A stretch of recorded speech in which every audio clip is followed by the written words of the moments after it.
Ngayon, kung meron nga ba na sapat, no, 100 plus, 106 ba yung kailangan na boto para po makausad ito sa impeachment court sa Senado? Mayroon pa akong nababasa mga post ninyo, ma'am, sa social media. Ano po ang latest sa inyong monitoring po? Ang latest sa monitoring ko, una, suspended. So sa Lunes, suspended ang session. So sa Lunes, hindi magkakaroon ng bilangan sa quorum. Pero sa tingin ko, magkakaroon ng bilangan kung may tumayo during the voting on the committee report. Bakit kailangan magkaroon ng quorum? Kasi yung 106 na required votes para yung impeachment mabotohan sa plenaryo ay base sa quorum. So, ang quorum ay 160, no? 50% plus 1 of the 318, 160 yon. So, yung strategiya na isuspend, hindi i-adjourn, pwede silang mag-open sa Lunes under suspension, walang roll call, pero pagdating doon sa botohan, mapipilitan na may isang tatayo at tatanungin, may quorum ba? Kung may quorum, pwede tayong magbotohan. Kung walang quorum, maghihintay yon hanggat magkaroon ng quorum. Ang latest ko meron ng 106. In fact, ang pinagsasabi baka umabot ng 200. No?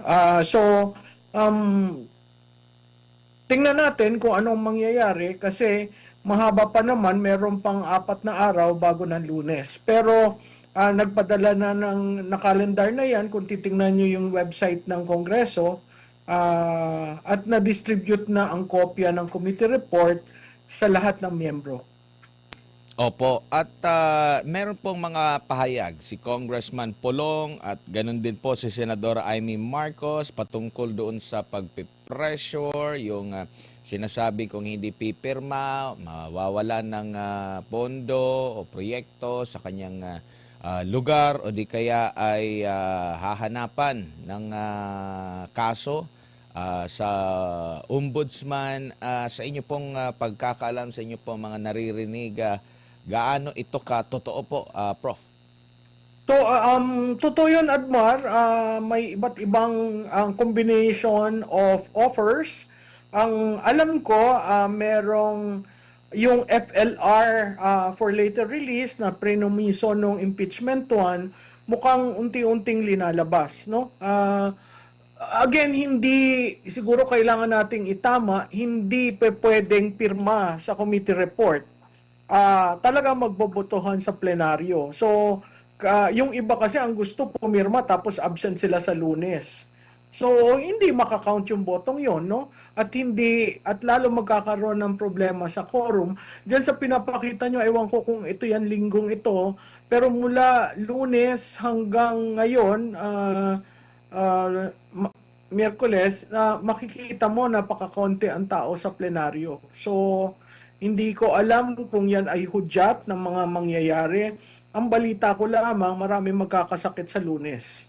Uy, ano kaya, hindi naman po siguro hantavirus ang dahilan Nako kung po. bakit sila magkasakit. Pero, Prof, sa tingin nyo po, kung talagang legit na may mga ganitong mga information patungkol sa sinabi ni Congressman Pulong at ni Senadora Amy, meron pang isang maari bang ikonsidera din nila na maari ding hindi umusad yung impeachment laban sa pangalawang pangulo tapos boboto pa sila, mareresbakan talaga sila, lalo na ng mga supporter ng pangalawang pangulo. Kasi nga, inaantay pa yung magiging desisyon din ng Korte Suprema na marami din silang mga punto doon na sinasabing mga pagkakamali during sa proseso ng impeachment. Tama yan, Admar, pero ang paniwala ko, ang House decided na i-elevate kahit may mga problema. Pero i-emphasize natin yung sinabi ni Senator Ping Lacson, no? Yung forthwith na sinabi ni Senate President, ang meaning niya the following day, mukhang hindi magkakatotoo dahil sinabi ni Senator Lacson na may mga pending issues pa sa Supreme Court, hindi sila pwede mag-convene tapos may pahaging pa siya na magre-recess muna daw sila. So makikita mo yung reaksyon ng Senado sa mangyayari, hindi maipapasa sa kanila ng malinis dahil question si Madriaga, question ng AMLAC, maraming question ang parte ng Vice Presidente at yun legitimate course of action. Kahit yung COA yung mga findings ng COA, hindi pa naman umaabot sa Supreme Court, hindi pa sila nag-a-appeal. So kumbaga, hindi pa stable lahat ang magiging basihan ng impeachment court. So telling rin yon na nasa Constitution na may 60-day ang House from the time na refer sa committee to come up with the decision at may 60 days ang Senado as an impeachment court. So, yun ay mga bagay-bagay na kailangan nilang itingnan kasi malapit na naman mag-recess. Yung tinatawag na Sine adjournment ay naandyan na by June. So, technically, yung session days will be cut. I don't know how they will conform with the 60-day requirement ng saligang batas. Kasi pag binilang mo yung 60 session days, tumama na yun sa calendar ng Kongreso. Opo. Ma'am, dito naman po sa issue po ng mga lipatan na po ng mga partido, ano po ang mga indikasyon po dito? Ano po yung mensaheng maaring makuha natin na ukol po dito? Lalo na alam natin yung lakas, malakas yan.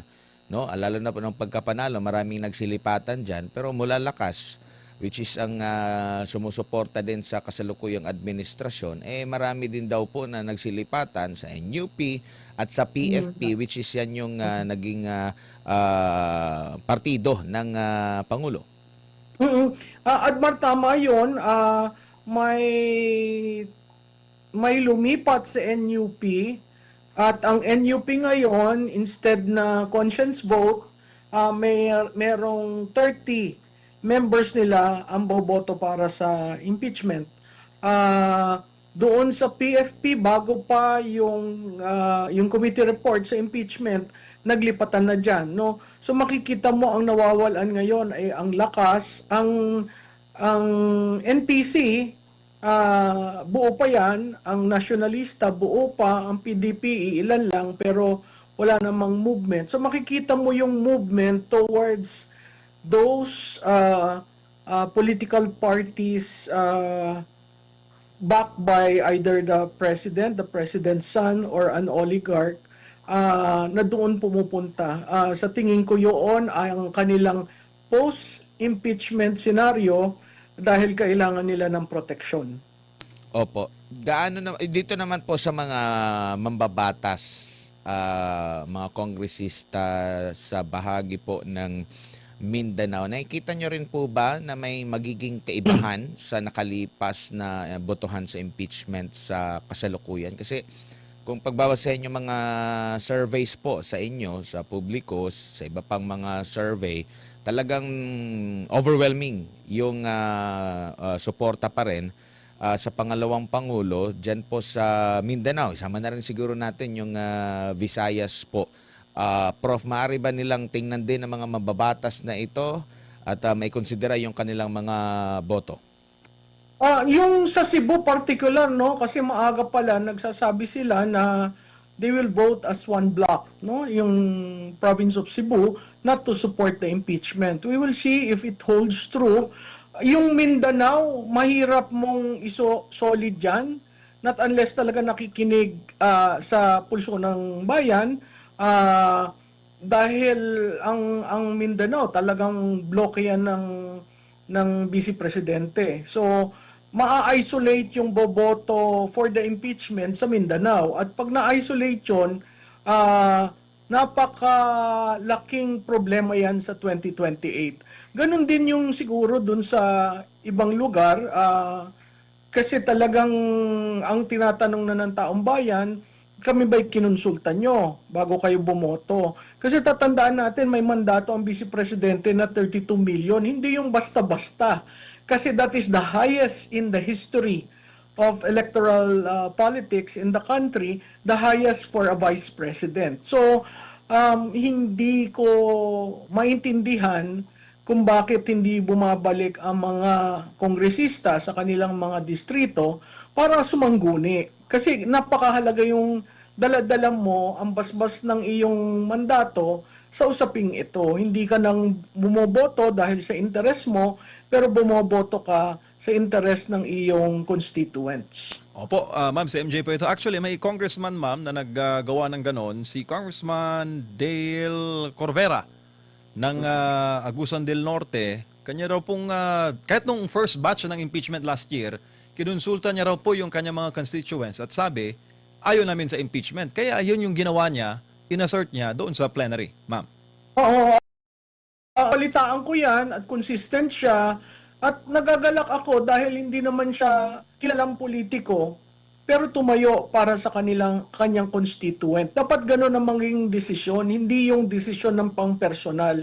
Kasi at the end of the day, haharap ka sa constituent mo at i-explain mo bakit ka bumoto for the impeachment of Duterte, no? Kasi kailangan ang desisyon, ang mindset ng politiko. Nanalo ba si Vice Presidente dito sa distrito ko? Kung nanalo at tiningnan mo yung record, bababa ako sa aking constituent at tatanungin ko. Let's say, nanalo si Vice President overwhelmingly sa distrito mo. You will go against that mandate? Mali yun. Kasi ang demokrasya is paglalaban mo yung mandato. Kaya nga, ang sinasabi ni Vice Presidente, wala na ako marahil mga kaibigan na politiko, pero kayo na andito pa. So, that's a direct signaling telling to everyone the mandate of the people is very important, especially on issues like this.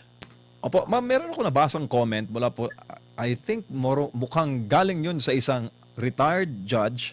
Nanawagan siya na huwag daw bigyan ng pagkakataon ng VP Sara na madiskaril yung kanyang 2028 presidential run. Mas mabuti raw na mag-resign siya ngayon, ipaliwanag sa taong bayan, maintindihan naman daw siya para hindi maharang ng kung sakaling mang matuluyan talaga ng impeachment, yung kanyang pong possible na pagtakbo. Anong masasabi mo doon, ma'am? MJ, yan ay kinonsider sa mga scenarios na napapag-usapan sa kampo ng Vice Presidente. Noong una ako pabor for resignation, pero nung narinig ko na sinabi niya na bakit ako magre-resign, wala akong ginawang masama. Pangalawa, ano na lang ang sasabihin ng mandato na binigay ng taong bayan sa akin. And then after that meeting, napag-usapan rin na pag nag-resign siya, she will be an ordinary private person. You think this administration will stop persecuting her? Mahirap yon kasi nakita naman natin whole of government approach ang ginagawa nitong administrasyon na ito. So, yun kang ordinaryong tao, pribado, sinisikil ka, yung vice presidente na nag-resign, sisikilin rin yan. So, you might as well fight it out. Kaya nga, ang sabi niya, yung prepare for a bloodbath. And I think enough has been said about her abilities, about her sanity. I think it's time that she really faces the impeachment court and come what may. Mahirap, pero yun ang paraan para pakita sa taong bayan, wala akong ginawang masama. Opo, tsaka political drama itong mangyayari ngayon, ma'am. Pag nagkaroon po ng pagdinig sa Senado, kaugnay po sa impeachment ni VP Sara Duterte. Pero yun naman din talaga ang hiling ng kanyang mga abogado. Very confident, ma'am. Tsaka anong masasabi mo doon, ma'am, sa mga lumalabas po na articles of impeachment laban sa bise? Matibay ba, ma'am? Based po sa inyong analyzation bilang pong political strategist and political analyst. MJ, mahina. Mahina kay Madriaga on the count of the artwork, the check, the association. Mahina sa COA dahil hindi pa naman yun final and executory. at may pinapagawa akong study sa opisina na lumalabas, maraming pending na ano yung ND, non I forgot the term, na hindi na babayaran, na hindi nababalik ang pondo. In fact, lumolobo ng lobo yon. Ang pinakamalobo ay sa Office of the President. So, carried from various administration. May right si BP sa Supreme Court. Maling-mali ang SALN at ang AMLAC dahil ang basihan ng AMLAC ay yung SALN ng 2007 hanggang 2026. Hindi impeachable officer ang vice mayor at ang mayor, so dapat ang kinalkula lang doon ay 3 years. Kaya makikita mo yung narrative na gusto nila, may ill-gotten wealth siya kasi magmula vice mayor hanggang vice president, lumaki, nagballoon ang kanyang pag-aari. Pag tinignan mo yung salin, hindi nga nila tinignan yung assets. Ang tinignan lang nila cash on hand at cash on bank. Tapos, relate na nila sa AMLAC. Ano ang mali dun sa AMLAC? Transactions ang tiningnan. Pinoint out na yan ng mga ordinaryong teller at bank managers. Hindi transactions ang tinitingnan mo. Yung end of the day, magkano ang naiiwang pondo sa bangko, no? Mali rin yung doon sa conditional threat, no? May insinuation pa doon na yun ang naratibo nila. She is not fit to be a leader. She is not fit to be president. She is not sane. Imagine coming up with that declaration na based dun sa video, binigay daw sa psychiatric division ng NBI at sinabi she is not fit to govern. I mean, without naming who, without showing the psychiatric record, I mean, these things, sa tingin nila, tanga ang Pilipino. Kaya nga ako nagpapasalamat kahit hindi linalabas ng mainstream media, ng ibang mainstream media, na andyan ang social media. At natutuwa ako sa bawat tapon ng House Justice Committee, ang taong bayan ang nagsasaliksik. Ang taong bayan ang tumitingin. Tama ba ito? Parang mali ito. 'Di ba? So, nakakapagtaka na sa uri ng chairperson ng House Justice Committee, hindi niya yun nakikita. Alam mo, ang nakakapikon pa dyan, she comes up with an opening statement that comes up with conclusions based on speculations. Mahirap naman yun, abogada siya, dapat alam niya na ang basihan ng iyong mga sinasabi ay ebidensya. At kung titingnan mo uli, babalik tayo dun sa 2 complaint na nakapasa sa form and substance, wala naman siyang evidence na nakalakip. In fact, dinaan sa ilang clarificatory on probable cause yung evidence. Dapat yun nakalakip. At pag kumuha ka ng kopya, makukuha mo yung kopyang annexes. May isa pa doon, footnote lang. Yung kay Ginoong Trillanes, galing sa isang footnote.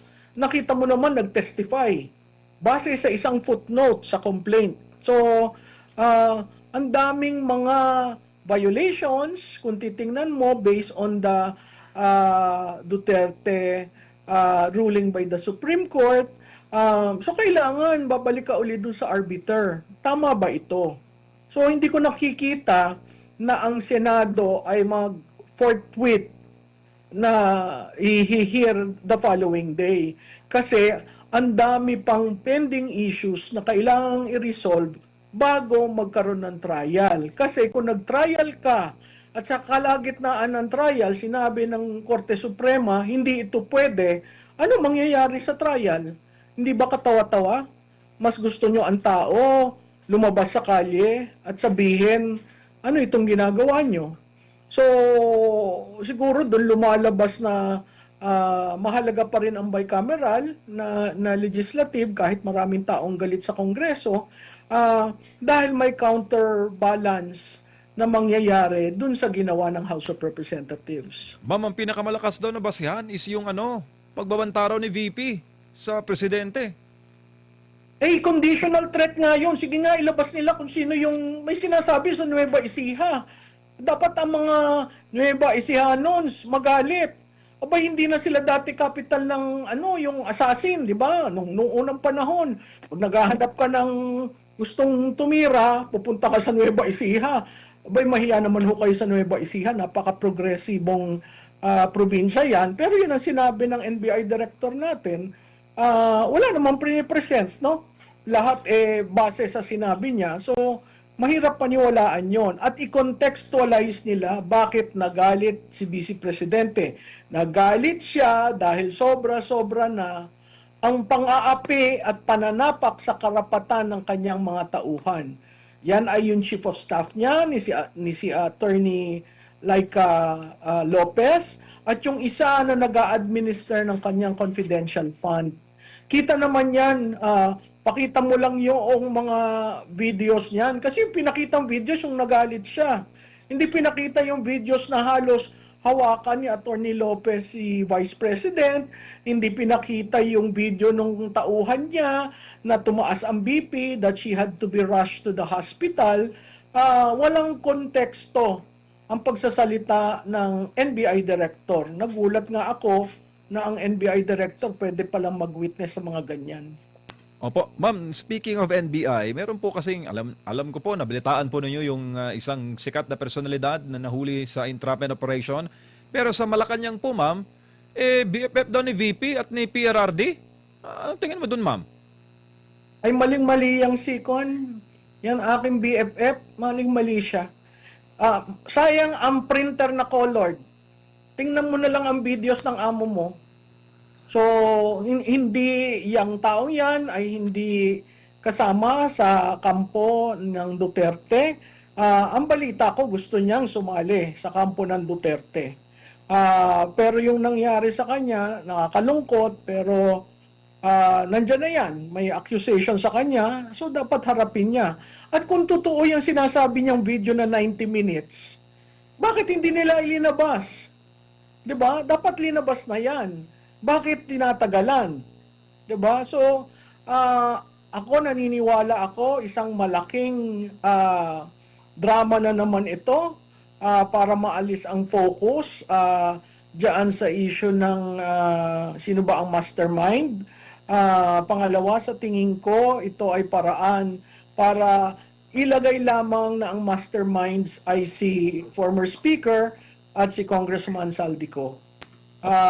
So, abangan natin kung anong mangyayari dyan dahil malaking pera yon. At iba't ibang version na ang lumalabas. May version na trinetret si Speaker Martin Romualdez. May nagtatanong naman na akala ko ba frozen ang assets ni Speaker? Bakit may pondong ganon? So, maraming loose ends dyan sa naratibo na nagulat ang bansa. Pero sa tingin ko, meron niyang political connection. Ma'am, pag nagpa-picture ba, meaning to say close kayo? Hindi, ang dami kayo nagpapapicture. Ako nga, hindi ko kilala yung mga iba. Nagpapapicture dun sa mga politiko. Yun talaga ang kagawian natin. Ngayong may cellphone, lahat gusto meron souvenir shot, no? Hindi close. Mas close yung in-embrace mo. At nag-host ka ng party sa birthday ng taong yon sa bahay mo. Anong ibig sabihin nun? 'Di ba? So, itong si fake news peddler, mahiya naman. Tigilan na yung fake news. Kasi sila ang may advocacy na walang fake news. Paano susunod ang tao kung sila ang fake news? Opo. Ma'am, bago lang po ulit si Pardon Admar, malapit na po ang State of the Nation Address ngayon pong taon. Ano kayang laman ng SONA, ma'am? Nakikita niyo po ba na may mga build-up ng mga lalamanin ng SONA, lalo pat may kaso na ngayon sa Ombudsman, si former Speaker Martin Romualdez? Alam mo, MJ, mahirap ang build-up. Kasi hindi siya pwede magsabi na sana hindi umulan yung panahon na yan, pero mahirap mong i-claim na walang baha, mahirap mong i-claim na nasolba na ang mahiya naman kayo campaign, hindi pinalabas ang ICI report, 'di ba? Natapos ang ICI, tahimik ang lahat. Ang Blue Ribbon, napaka unparliamentary yung ginawa na naglabas ng committee report na partial, naglabas ng committee report na walang majority members na nakapirma. So, nakakapagtaka yun kasi hindi yun ang nakagawian at tradisyon ng Senado. Usually may majority. At kung walang majority, pipilitin mo makakuha ng number. Bakit minadali is another question. Opo, ma'am, dito tayo sa mga nababanggit na po na mga pangalan na mga sinasabing posibleng magiging katunggali ni Vice President Sara Duterte. Andyan yung sa survey kamakailan na inilabas, no, yung mga kapangalan, apelidong Tulfo, tapos yung si Secretary Junvic Remulla na laban bawi na ngayon, na nung una ready na siya sa pagkapangulo, baka hindi ready ang mga Pilipino, tapos ngayon parang babalik na naman yata siya sa Cavite. May recent interview din na sa kanya na magka-Cavite daw po. Meron ka na bang narinig na maaring solido na magiging katunggali po ng pangalawang Pangulo, lalo na backed by kasalukuyang administration po? Admar, wala akong nakikita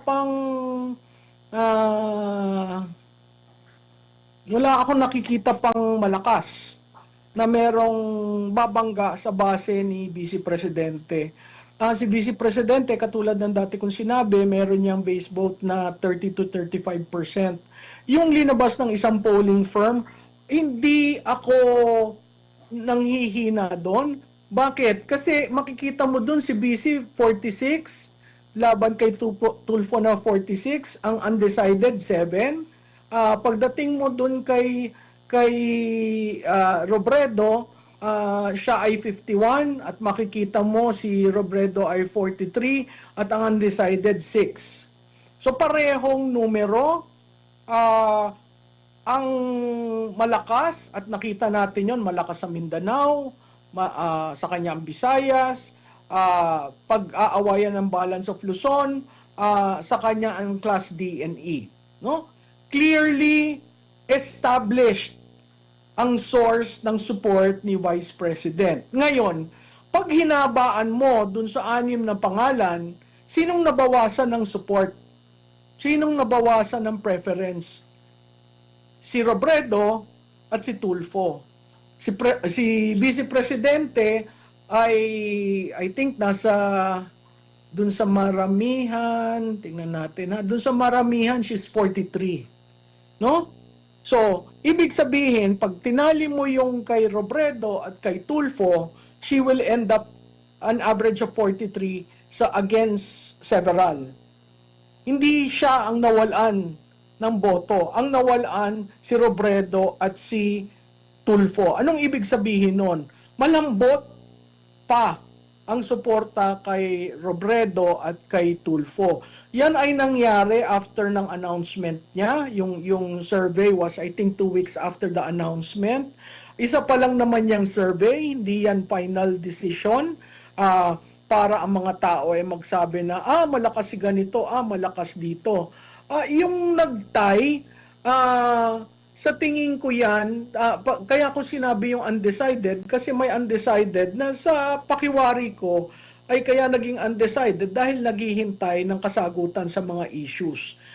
Ito ring survey na ito ay hindi nangyari nung dinedemolish siya. Sa aking paningin, yan ay mas bababa. Okay? Pero hindi bababa sa 30 to 35%. Kasi yan ang base na boto ng Duterte nationwide. So, hindi ako alarmed.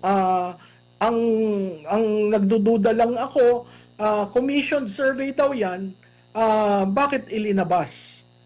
Ngayong panahon na ito na nagliligawan sa boto. Ang pagkakaintindi ko, gusto lamang daw makita nung nag-commission para matulungan ang kanyang mga colleagues sa Senado. Dapat yan hindi linabas publicly. Kasi Kung yun ang intensyon, edi dapat nag-usap sila o paano pag ganito ang resulta. That only tells me that they're very concerned. So tama yung ginawa ni Vice Presidente na reshape niya yung arena from being a respondent to being a frontrunner for 2028. That shows that she is a frontrunner. Opo, dagdagan po natin ng mga possible scenarios po, ma'am. If ever po na magkaroon ng desisyon ito pong Korte Suprema pabor po kay Vice President Sara Duterte or itong impeachment court pabor kay Vice President Sara, magiging puntos nito, and if ever naman po na ma-impeach ang pangalawang Pangulo, kasi nababasa ko rin sa social media yung mga suggestion ng ibang mga netizen na halimbawa na kung ma-impeach ang pangalawang Pangulo, meron pa namang Duterte na maaring qualified na during that time, which is si Mayor Baste. Baka mapunta rin doon yung suporta na intended for Vice President Sara Duterte if ever po na ma-impeach naman po. Ano po nakikita nyo po dyan, Prof? Alam mo, Admar, yun yung tinatawag na shared brand. Nakikita natin, there was a date sometime in April 22 when the father had the ICC what they call this presentation of the charges and the jurisdiction issue, and while the Vice President was undergoing this probable cause hearing in the House. So makikita mo sa shared brand, pag naapektuhan yung isa, may apekto doon sa mga anak, no? Pag naawa ang mga botante sa ginagawa kay former president, may effect rin sa mga anak. Yung kung ma-impeach siya, sa tingin ko nasa lansa na maigi ni Vice President Duterte, who will take over. And I think that becomes now a chess move that is very hard to respond to. Kasi una-una, walang kalaban dun sa kabila na nakikita nilang malakas. Pangalawa, magsasanib puwersa pa sila. Ano yung agreement tungkol sa pagsasanib puwersa? So lahat yan stand still hanggat matapos yung impeachment. Kung natapos ang impeachment na si Vice President ay hindi na convict, wala na. Kumbaga, all odds shall make it. Kung na-convict siya, there are scenarios and they have actually lined up the possibilities of other candidates. Malakas pa rin ang puwersa ng Duterte-backed candidate kasi sa nangyari dito sa impeachment. So mahalaga ang Korte Suprema dyan, mahalaga na sana maaga silang magdesisyon para nakakasama yan dito sa usapin ng trial. Kasi yung decision dun sa forthwith medyo delayed na, pero at least nakatulong rin yon para dito sa susunod na hearing. Opo. Prof, huling topic na lamang po, balikan natin yung issue dito po sa trilyon peso nata na halaga ng flood control anomaly, corruption, kasi mas malaki pa itong perang involved dito kumpara doon sa impeachment. Meron pong pahayag ang ombudsman na nakikita nila mga mastermind dito ay sina dating Speaker Martin Romualdez at dating Ako Bicol Representative Zaldico na tila sumusuporta doon sa mga pahayag ni Guteza dati, dito sa tawag nito 18 Brave 18. So nakikita nyo po ba nauusad na yung investigasyon ukol dito at para matanong na rin development din doon sa naging investigasyon, partial committee report ng Senate Blue Ribbon Committee. Anong nakikita nyo po dito, ma'am? Ginamit din po yung testimonya ni Guteza against kay Speaker in support din doon sa sinabi ng Brave 18 na sumusuporta doon sa pahayag ni Guteza, yung mga pahayag ni Zaldico, pahayag ni Speaker Romualdez din po, Prof. Alam mo yung 61 pages ng ombudsman, pag binasa mo yon, hindi mo maintindihan yung committee report ng Senado. Kasi tinanggap ng ombudsman yung sinabi ni Saldico at ng Brave 18. Samantalang sa Senado, ni hindi mapatawag kasi nga daw yung parliamentary courtesy. Hindi ko maintindihan ba't hindi mapatawag yung Brave 18, no? So dalawang sangay ng gobyerno, magkaiba ang evidence na ginagamit, magkaiba ang resulta. Kaya nasasabi ko, meron pa rin pinagtatakpan. Pangalawa, kung naiintindihan nyo yung budget process, hindi naman pwedeng ang mastermind lamang si Speaker at si Ko. May pumirma ng budget, kaya naging batas. May nag-release ng allocation, at yan is purely executive. So, kung tinatanggap ng ombudsman yung sinabi ni Ko at ng Brave 18, at huminto sila kay Speaker, may problema ako doon. No? May problema ang ilang kababayan natin dahil naiintindihan natin dito sa Pilipinas, kung walang basbas ng Pangulo, walang mangyayari.